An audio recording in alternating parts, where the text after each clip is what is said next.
I'm very delighted to be joined this morning by Timmy Long. Timmy, I don't know if you remember, but we actually met. We met in the Mansion House at a Social Entrepreneurs Ireland event because you and I are both winners of the Social Entrepreneurs Ireland Impact Award. Oh yeah, I remember now. Yeah, definitely. I think you won it the year after Shapes of Grief. My organization won it. So it was a packed hall on a busy night. So you'll be forgiven for not Mm. remembering me. But thank you so much for your time today. And to anybody watching, we're recording this at 8 o'clock in the morning on a Monday. So fair play, Timmy, for getting up and at it before work today. Thank you. Thanks for having me, Liz, and I'm looking forward to the conversation. Yeah, so we're going to be talking about grief and loss in the Irish prison service. And I think, or for people in the Irish prison service, and I think when we talk about grief and loss, a lot of people assume bereavement. A lot of people assume that somebody has died. And many of us have experienced bereavement, several of them. Um, but there's so many types of losses that don't involve a death and don't involve a funeral. Mm. We might start off, Timmy, just with, if you're willing, your experience of loss, Mm. and particularly over your time while you were in the prison service, and how the resulting grief maybe was impacted as a result of you being in prison. Yeah. Well, it's a good few years now since I was back in prison, Yeah. and whilst I was in the Midlands prison, my mother would have died. She would have took her own life, and I remember I have two brothers as well. My mother had three sons, me, Tommy, and John Paul, and three of us were in different prisons in around the country. So I would have been Midlands. Tommy would have just came over from Portlaoise, and John Paul was still in Cork. And you know, it was just one of these things, just like the chief coming to your door at 9 o'clock in the morning with the cast officer and the chaplain or the priest, and they're just coming up to you and just telling you like that your mother's after passing away, and that's it. You know, they give you have a conversation at the door for 2 minutes with you, and you're left on your own then in the cell, you know, just after hearing news like that. And for some people in prison, their mother is probably the only person that they have, you know, because of um because of the lifestyle we lived on the outside. When we're caught up in addiction, we kind of we burn a lot of bridges, don't we? And but the mother always seems to be the last one there standing. And that was a really, really devastating thing. It was a devastating thing for me and my brothers. Now, I was fortunate. Tommy was on the same landing as me. He was across the way. Your brother. Yeah. And he was across the way. So he came over afterwards, like, and like, I was just devastated completely.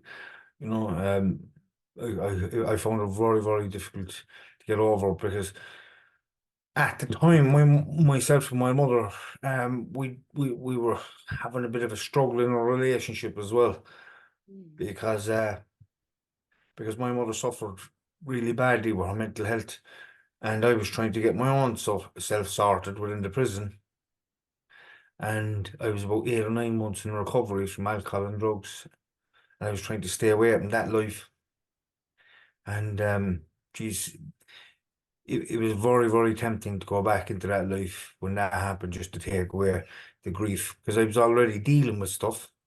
I was already grieving for alcohol and drugs, the one thing that had kept me alive for so long. And now all of a sudden, I'm after switching from grieving from the alcohol and drugs because I didn't have them in my life anymore. And now my mother passing was just after taking over as well. And I was dealing with a lot of different stuff as well. Like my head was gone. I was depressed even before my mother died. You know, I wasn't sleeping. Um, I was I was completely gone. My head was gone. I Yeah. really didn't know how I was going to make it through it, and it wasn't the fact that it was prison doing this to my head. It was being off alcohol and drugs and having to deal with trauma from my childhood and deal with um the shame and guilt of all the shit that I'd done whilst I was in addiction, out of my head. And when you're out of your head from drinking drugs, we do terrible things to ourselves and to other people. And at the time, you just do it. But when you become aware and conscious, either the next day or a few days later, when you come off your binge or whatever, like you're left with the shame. You're left with the memories of that. And it brings up a lot of emotion. And shame is a big one for me. And then fear would follow the shame, So, Yeah. um, just going back to the grievance, like I was grieving for the drink and the drugs and struggling with that to come to terms with it, and still not fully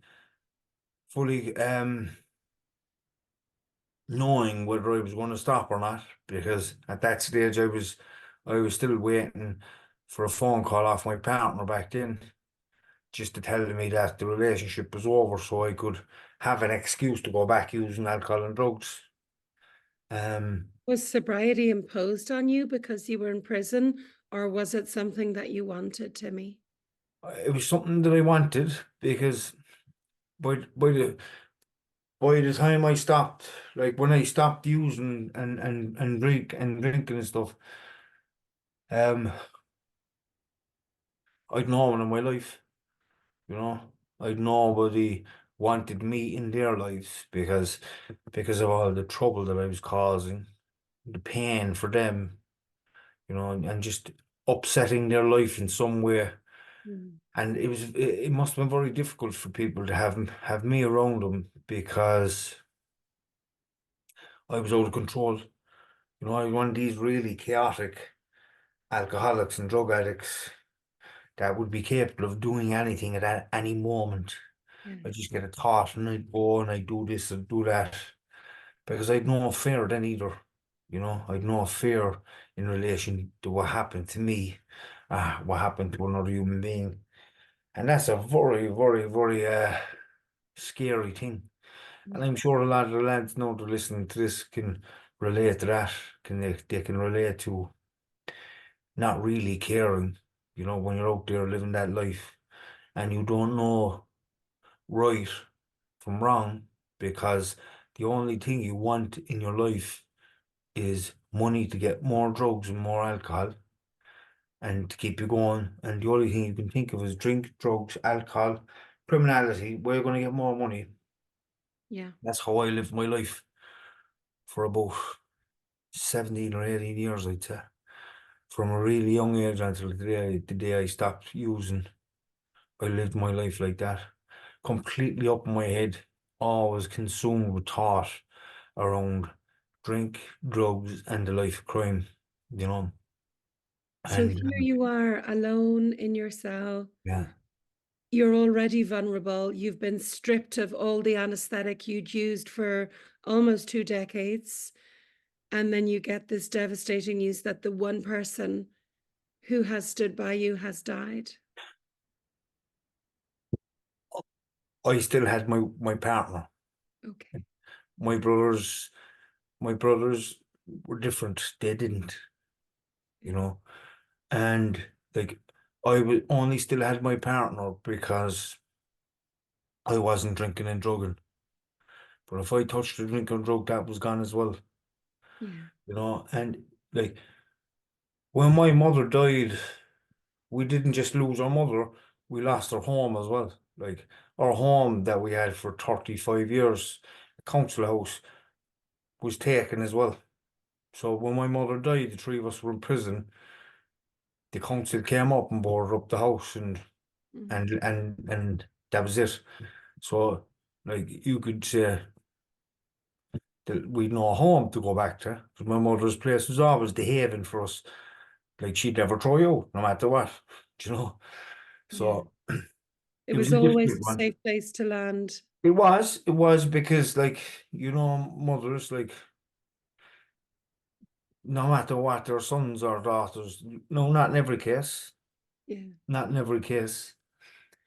Um, and sometimes it has to happen. Sometimes you have to leave a child go in the family home if there's other kids living in the house, and they're causing a lot of trouble. But for us, we were all fucked.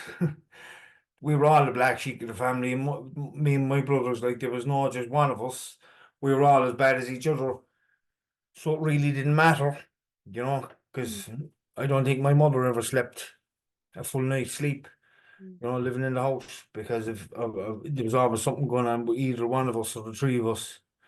And yeah, it was a difficult period in my life, you know. And then not getting out to go to the funeral and stuff, Yeah. being kept in prison for the funeral, and not knowing what was going on the outside with the house, Yeah. or with her belongings. Oh, she had a family, all right, like, but still it's different, Like, it was just the four of us growing up. Myself, my two brothers, and my mother. Mm, There wasn't really much of an involvement from any family members, because my mother would have struggled with her head, her mental health. So yeah, it was a really difficult stage, but at that time I was interacting with the psychology department within the prison, and I was being supported by them. I was being supported in the school, and I had some fantastic friends as well on the landing who were very good to me.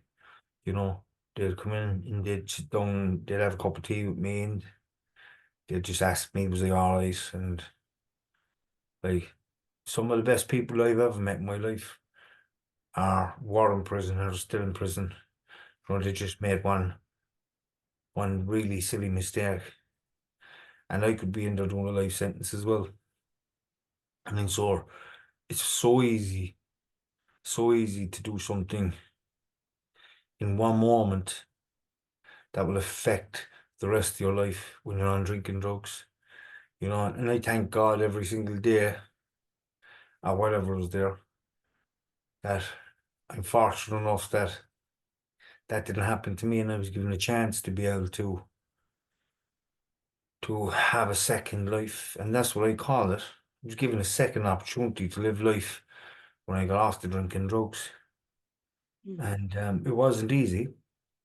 It wasn't easy, because I had to learn how to cope with life without drinking drugs. And that was one of the most difficult challenges in my life, because I wasn't educated emotionally or intellectually, and I had to learn the whole lot. I felt like I was a child trapped in a man's body when I stopped using, Mm, because I was emotionally stunted from a really young age because of some of the shit that was going on for me. I had to adapt to the environment that I was living in. So in order for me to do that, I had to cut off from my neck down. I never allowed myself to feel any emotions, because it wasn't good for me, because there was so much trauma in my childhood. There was so much different forms of abuse, and I coped. And I suppose it was the resilience that I gained from my youth, my childhood. Like, I always look back and I look at my childhood and the stuff that I got through. Like, that really helped me to kind of manage as well later on in life, coming off the drinking drugs. Because I don't know how I coped, to be honest with you. Like, it was a really difficult time because I was struggling. The one thing that I loved more than anything, which was drugs, was gone out of my life. And there's not a day goes by that I don't think about drugs. I'd be lying if I said I didn't. yeah. But I have so much fear around what would happen if I went back using. Because if I went back using, I'd be dead very, very, very quickly, or else locked up within a matter of weeks. Because I know how uncontrollable I can be when I'm using, and how mad my thinking is, and How much is lost mm, when you use? Timmy, you've mentioned so many things that I'm sure a lot of people will identify with. And if I could just go back, when you talked about your mom and her death and how much was lost, not just your mother, which was already a profound loss, but the family home, mm, maybe connections to your mother. Like when somebody dies, we call it like the primary loss, but there's so many other secondary losses. Maybe that person was the person who visited you.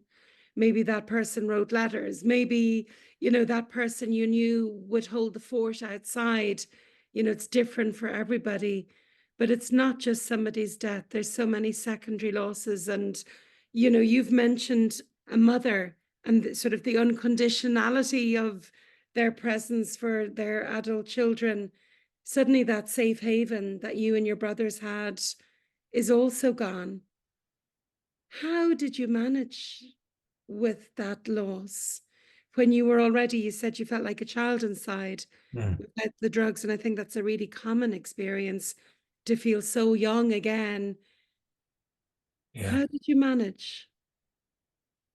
If I was going to be honest, I truly don't know. Yeah, I always felt that there was something keeping me up, just keeping me from falling on the ground and just falling apart. I always felt that there was something like a little puppeteer above me, just consistently lifting me up on the strings, and just because my head was gone. There wasn't a day that went by that I didn't want to take my own life. mm, I just wasn't able to cope. I wasn't. I was just after waking up for the first time in my life, and now I'm meeting stuff from my childhood trauma that was bypassed because I didn't know how to process it. Struggling with sexuality as a young teenager because I was never explained to me. I never had a male role model in my life, mm, and I didn't know how to react. You know, um, you know, but all these things started to flood back when I was in recovery. All this stuff started to show its head again at the surface. So I was having to deal with stuff that was blocked out from a really, really young age. I was dealing with this. I was dealing with the shame of the stuff that I would have done in addiction for 15, 20 years. Um, and then my mother was passing, and not being able to understand a lot of the theory around stuff then as well, because I didn't have an education. I was left school young. It yeah, was a really difficult challenge because I was dealing with that stuff as well, and I went through, like, I was dyslexic as well at the time, and I didn't even know it. And I had this kind of vocal inside my head telling me that I was thick and stupid. There was something wrong with my brain. You're after damaging your brain over all the drugs, but I didn't realize that never really, really had an opportunity at a chance in school because of the dyslexia and the ADHD. But the services, going back to your question, the services that I availed of in the prison, like, they were there for me to pick off. Now, I know at the moment the prison is under an awful lot of pressure in relation to staff and stuff. And I don't know, I'd say it was maybe easier to get one back then. And I was still on a waiting list to see a psychologist back then. And I think it took me 5 to 8 months or something to see one. I think it's 2 years now at the moment. yeah, Some people might be doing a short sentence, might be 18 months, and they probably need to see a psychologist. But there's just a difficulty there. There's no one's fault, really. I know the prison is trying to employ psychologists and stuff, but I don't think they're actually there. I know they see the importance of the psychology department because I've worked with some of the ladies there and they're absolutely amazing human beings, you know, and all they want to do really is just help the lads and the ladies within the prison. And it's difficult for them because they know that they just can't get psychologists. Yeah. It's difficult. You mentioned other prisoners, Timmy, Yeah, that when you were in your cell, that other people from the landing came over, yeah, and you said you'd met some of the best people of your life yeah, there in prison. And it just shows the importance of company. Like it's our biggest protective factor when somebody comes and knows what you're going through or inquires about what you're going through and just sits alongside you. yeah. Would you speak about how that was helpful for you? Some of those just moments with other prisoners supporting you. Like it's not uncommon. It's not like it's not uncommon for a prisoner to lose a family member, a mother, a father, a sister, a brother, a partner, or a child even, you know. And there's a lot of guys going to be able to relate with what we're talking about today. And everybody is so individually different.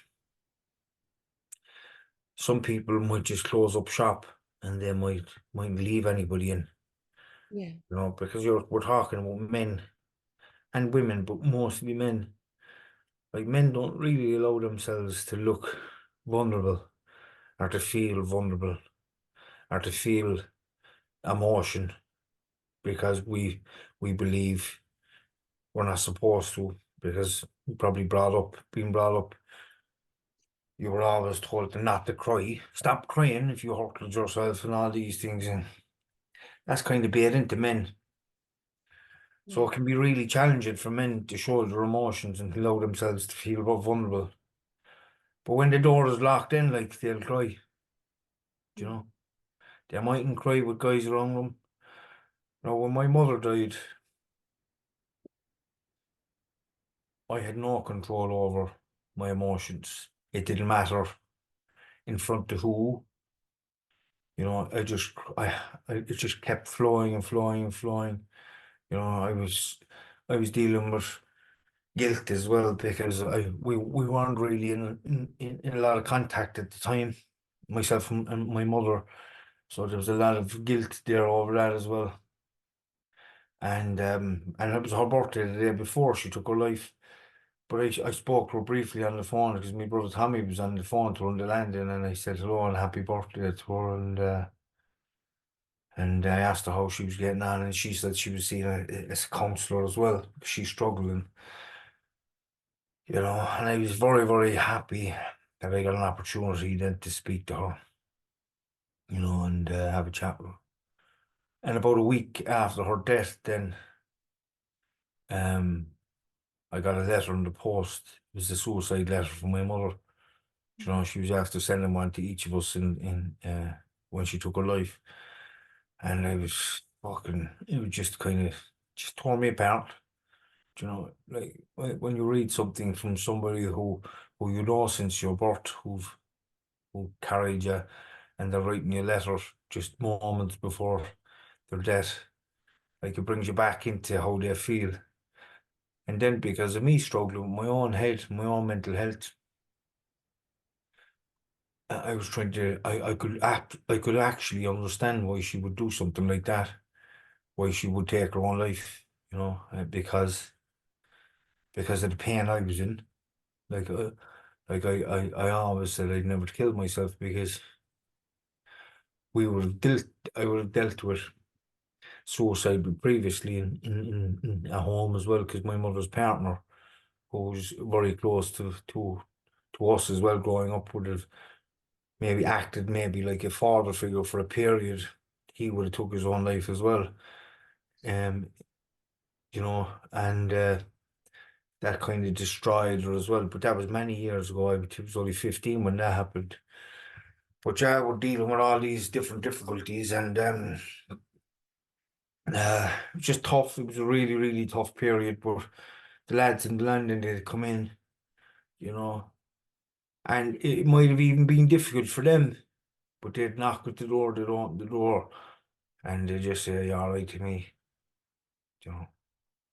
And that's powerful, like, you Yeah, know. it's everything. I think when we're going through anything of that magnitude, who's there makes Mm, such a difference, you know. No one can take away the loss or make it better or take away your grief, but just to know that you're not alone all the time in it can mm, make such a difference.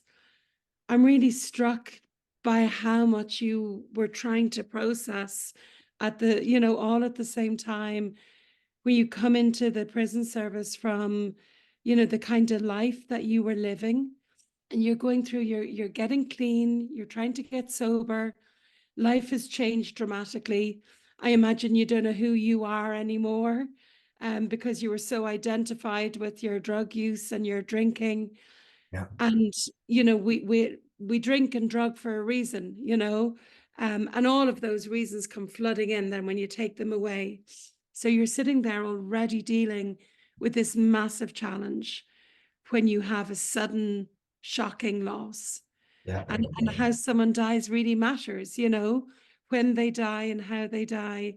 And they say that when someone dies by suicide, it's like grief with the volume turned up. yeah. Huge impact. So you're sitting holding all of this. And you mentioned you weren't able to get out to her funeral. Hmm. What was that like for you, Timmy? We were brought down, and we were brought down for an hour to the funeral home just to see her before they closed the coffin. And we were happy with that. Me and Tommy, we were brought down together. John Paul, he was in Cork prison. He was left out for the funeral. Um, but for me and Tommy. It was just seeing my mother in the coffin.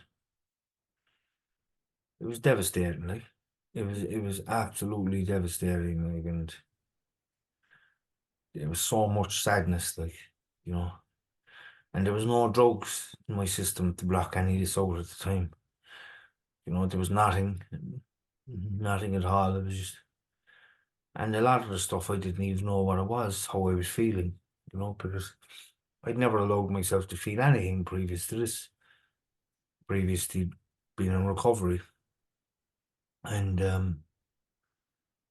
I just I just grieved. I just cried. I cried and I cried and I cried. Mm. And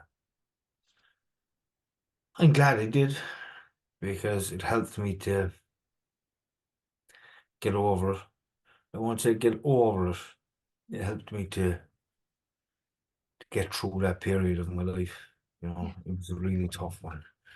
And Back to that, Timmy. We don't get over grief. Like people tend to think it's a sad period after the death of someone you love, and then you move on, you get over it and you move on.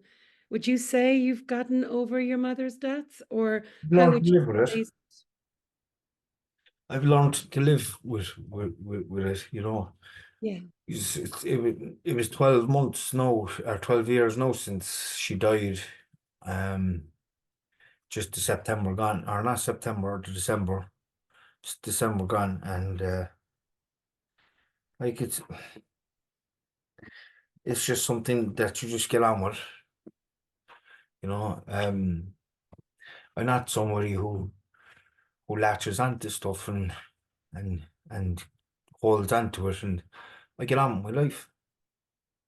My mother's not here anymore, but I don't live my life based off the death of my mother. I grieved for her. I've understood it, and I've never judged her over what she's done. Never, because she was in a lot of pain, and because of my own mental health issues, I could actually understand why somebody would take their own life when they actually feel no hope, when they feel so bad and sad about themselves.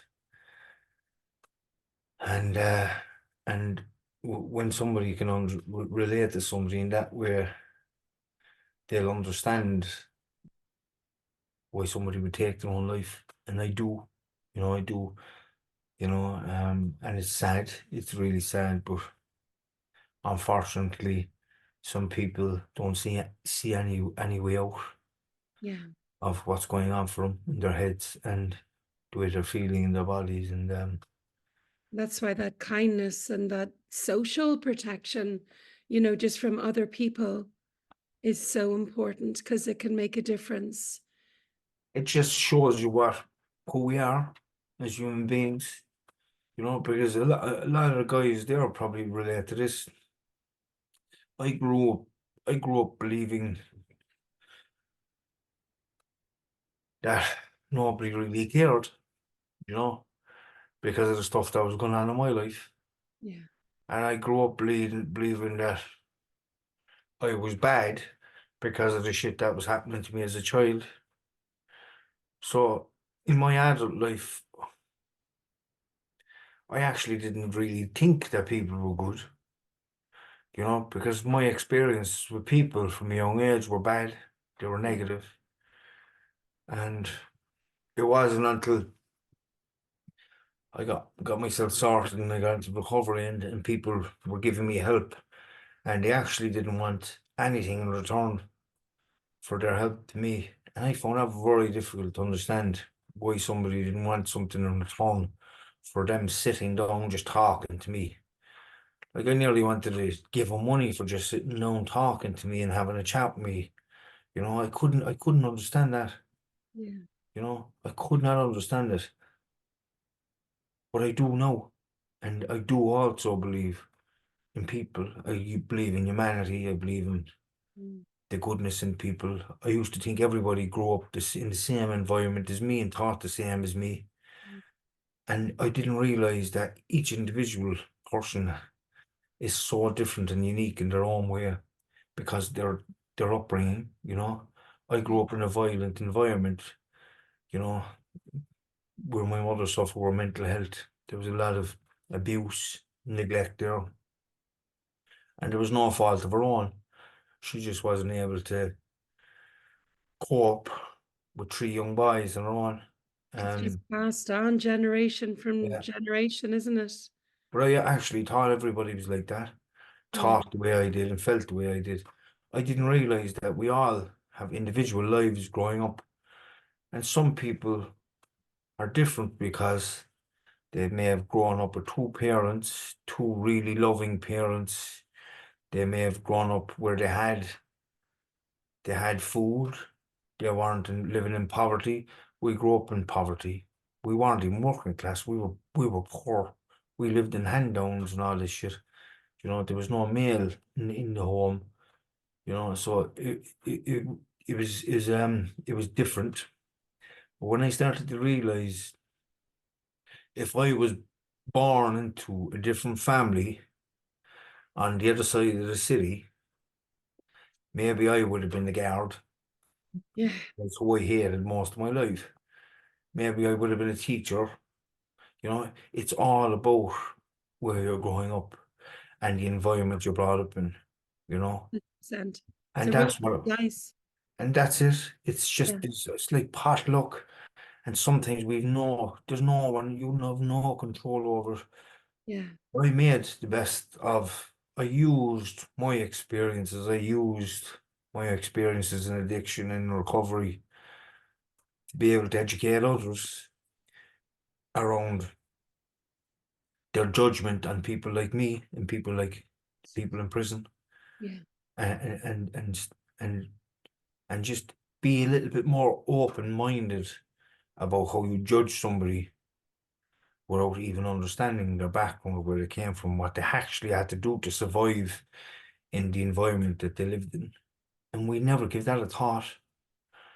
So I think it's very important for me to actually keep vocalizing that and spreading that kind of story, so we get less and less people being judgmental on people's within prisons, within psychiatric hospitals, people homeless on the streets, because we're just people who've grown up in really difficult environments. Not everybody, not everybody, Yeah. most people.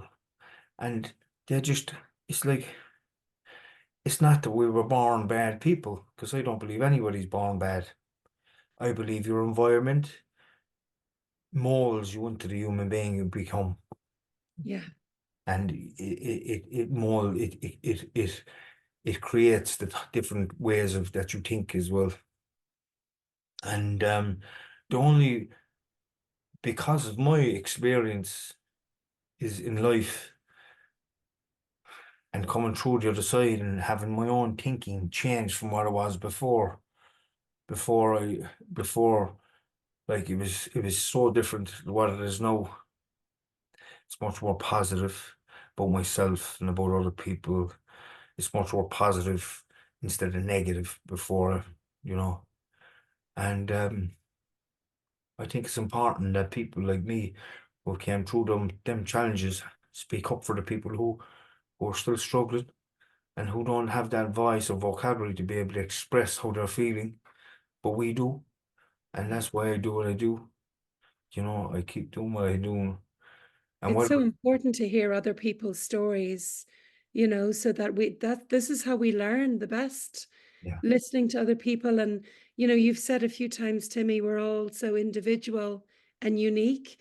We're yeah, all so similar as well.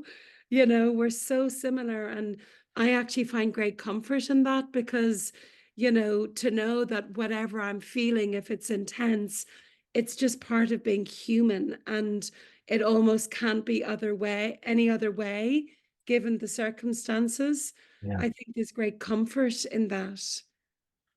And yeah, you're right. We are similar. And that's why A and NA and all these different organizations have so much power in helping people recover from alcohol and drugs. Because when a newcomer walks in the door to a meeting, and just let me clarify something before I go any further. AA and NA are not religious organizations. They're not cults. They're nothing like that. They were a place I went to stop drinking and drugging. Yeah.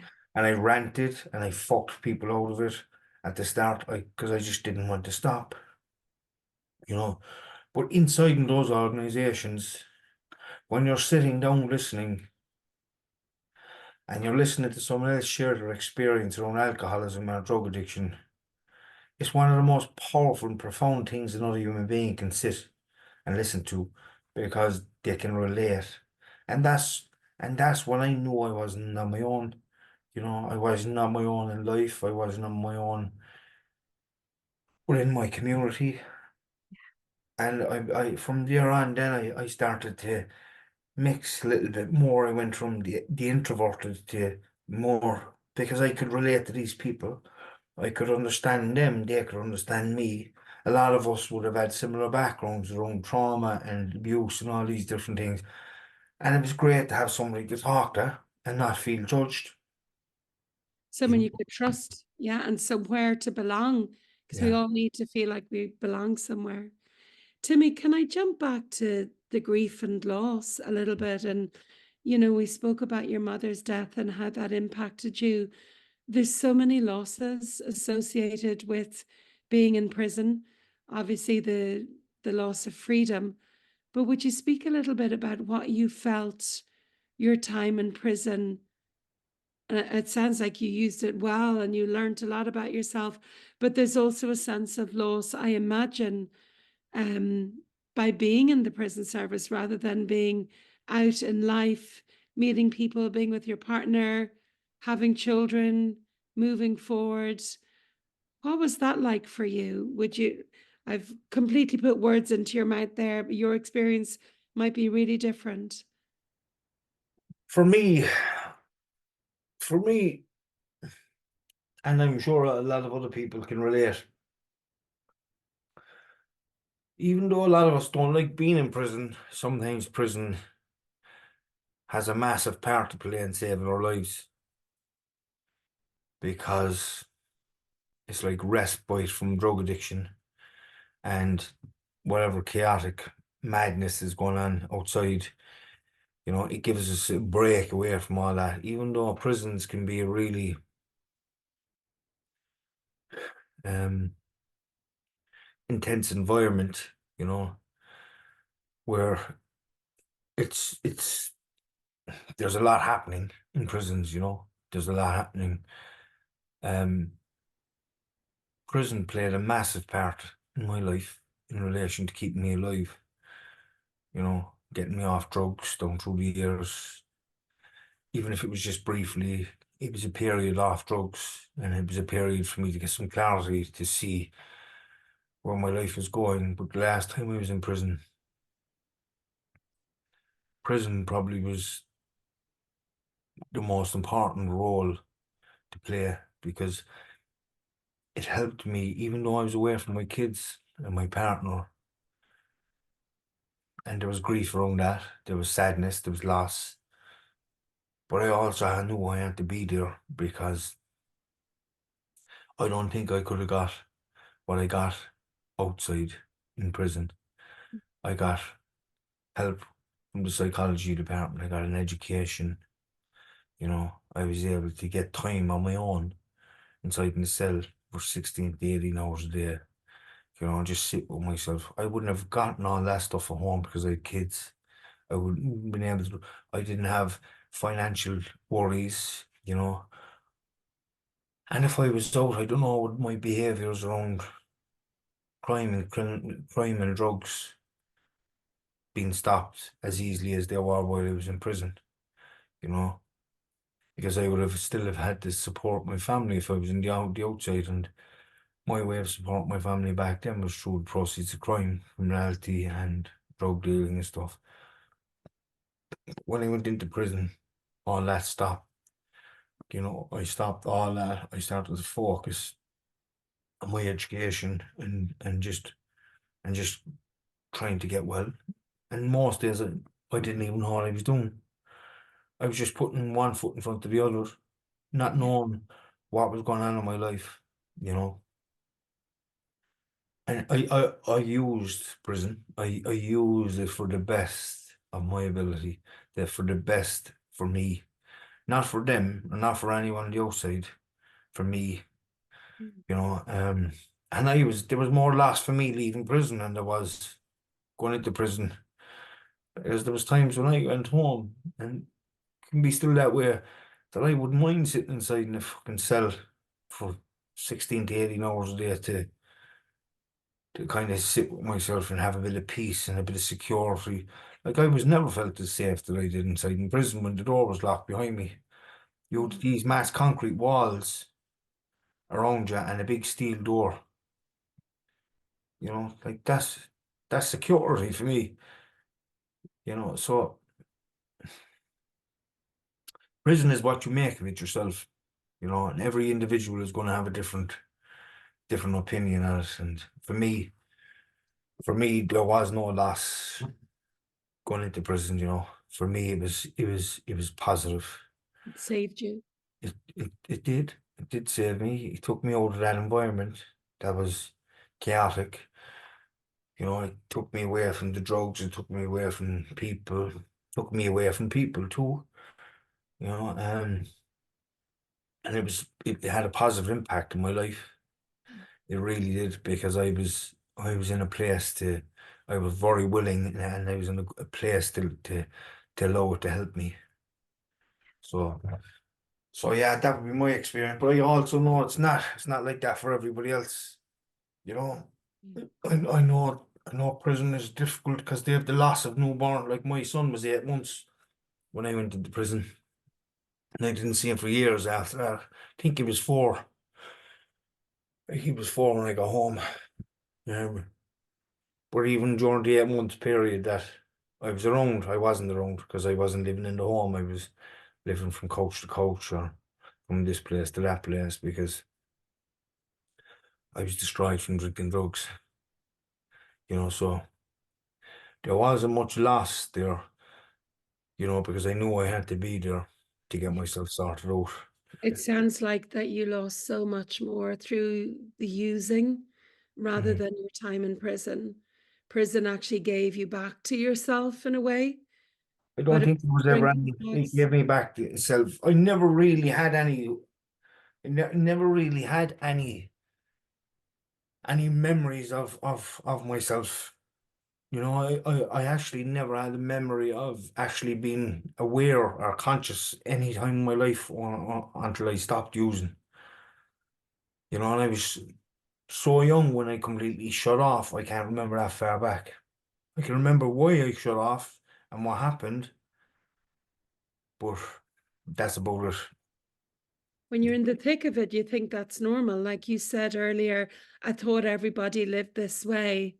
Yeah, When you look back on that kid yeah. now, do you have a sense of loss from your childhood, Timmy? Of course, of course. There is a sense of loss, and I do feel like my childhood was taken from me. Mm. You know, I do feel like that, but I don't. I don't allow something like that to take over my thoughts and consume me. I just accept my life for being what it was, and I just get on with it. I make the best of what I have in my life today. Yeah. I don't look back at what I missed in my past. I make the best of what I have today. I get it right some days, and I get it wrong other days. Maybe more wrong than right, but I'm Yeah. trying. I keep trying, I was 12 years sober and clean from alcohol, from drugs in December, in the 26th of December. And I spent it and I went for a meal with my wife and my two kids and a Mm. friend of mine. And the next day we went away, we flew to Lapland as a family. Oh, You know, these are the things recovery is giving me. I have good relationship with my wife and my kids most days, you know. yeah. My life is so different. But I know if I was drinking and drugging, I wouldn't have a life today. I Yeah. wouldn't be sitting here talking to you. I wouldn't have a bed inside in the house there. I'd be probably dead or doing life in prison, um, or inside an institution for my head, for my mental health, because that was the road I was on. I wasn't on any other road, and I'm very, very blessed for what I have in my life today. Every single day I look at how blessed and fortunate I am to being able to give a second chance. And that second chance is there for everybody in prison, no matter what your circumstances there, Mm. no matter what or how bad you think it is now. If you put one foot in front of the other and do the next right thing in life, you know, Mm. anything is possible. But I also understand if there's addiction issues, nothing will ever change if you still drink and drug. Never, never ever changes. It's always the same. It gets worse and worse. Yeah. Whereas when I stopped drinking, my life got better and better and better, you know. Yeah. I like your philosophy, of just not grabbing onto anything from your past too much. It's like looking back, using the information to inform you, to understand why you did the things you did, how you came to be here today. And now, with that information and knowledge, to execute your choices, Yeah. and you're choosing life, you're choosing family, you're choosing relationships, you know. It's always there. Our past is always there, but with information and without the drink and drugs, we have choices. I think when we're using, there's just no choices available to us. And sometimes we have to revisit our past for us to go forward. But you have to do it in the right way. You have to do it with a trained professional who is able to bring you back there to whatever area of your life where there was trauma, and um, they will help you to process that and move on and allow yourself to feel it and allow yourself to accept it, and allow yourself to understand that whatever happened to you wasn't your fault, Yeah. yeah, and that it's okay to move on. And that takes time. 12 years now living that, and I still on a daily basis have to go back and do some inner child work with myself and allow myself to move on from stuff where I can go back and process and Yeah. say it's okay and let's move on. There's great freedom in it as well, of, not being afraid to feel whatever it is you need to feel. Because I know when we keep that in, it can feel like we're living with a time bomb inside. And if we let it out even a bit, it'll never stop. I Yeah, think there's great freedom in knowing actually it's not as big as yeah, it feels when we don't express it. When we don't express it, it feels explosive. yeah, Relief from expressing whatever's there. And like you say, moving forward then to the next thing, it's not as bad as we think it's going to be, for sure. exactly. Yeah. Timmy, I know you have to go to work, and Yeah, I'm so grateful to you for getting up early so that we could do this before you go to work. thanks, Liz. Um, Thanks, and I just want to wish everybody well. You know, I know how difficult it can be sitting inside in a cell, no hope, nothing to look forward to. But just remember this, I was actually absolutely in the same place, and my life is not like that today. It's not. Just believe in yourself. Believe in yourself and believe that no matter what has happened in your life or no matter what you've done, you know, after being given a gift of life to be able to live this life. And just remember that there's more to it. Don't give up. Don't ever If give up. someone would have said to you, Timmy, 9 years ago, in 9 years, Timmy, you're going to be sober, you're going to be clean, you'll have taken up lots of sports, your kids are doing well, your marriage is still intact, you've got a podcast, you're winning awards with Social Entrepreneurs Ireland, and you're just back from a trip to Lapland. Mm. What would I say to him? Fuck off. Yeah, right. What world are you living in? But that was just my mind frame back then. It was all negative. I had no hope. I didn't see anything positive in my life because everything. I actually finishing this. When I was living that life, I used to daydream a lot. And I used to imagine my own funeral. I used to imagine my own death. And I couldn't pick out on one hand how many people would go to the funeral. That's how much I thought of myself. That's how bad I thought I was. I couldn't pick out on one hand the people that would be there. And that's sad, isn't it? That's Yes. really, really sad. But it's different, yeah. If you died tomorrow, what would your funeral look like? Yeah. If I died tomorrow, I know I'd feel content. I know I feel that I fulfilled something in my life that was purposeful and it wasn't negative and it'd be more around the good stuff than the bad stuff that I've done. Be more around the positive stuff that I've been Would doing the in the last church be few years. full? I don't know. I don't know. I'm Be more than 5 people there, I'd say, though. there'd probably be more than five anyway. So I'm definitely definitely getting somewhere anyway. I'm definitely getting somewhere. But yeah, I just it's what I'm trying to explain is how I feel about myself. You know, I didn't want to be egotistical to say the church should be packed. Because that's not something that sits with me. You know, it's just I feel like it would be a different turnout.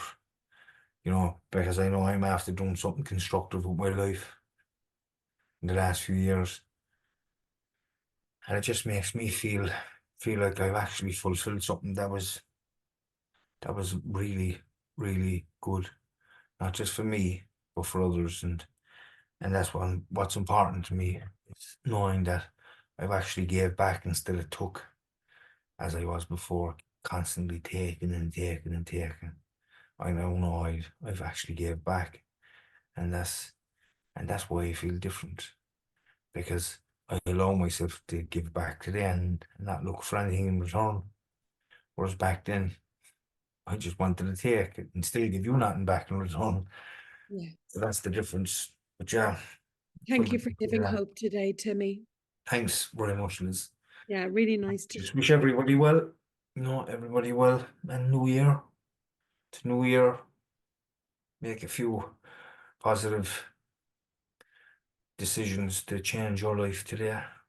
May it be going to education, may it be giving recovery a go, stopping to use drinking drugs, and it can be difficult in prison, but just baby steps really, isn't it? Baby steps, and that's all I've done. one day at a time. That's it. Sound advice. Thank you so much, Timmy. Thanks, Liz. Thank you.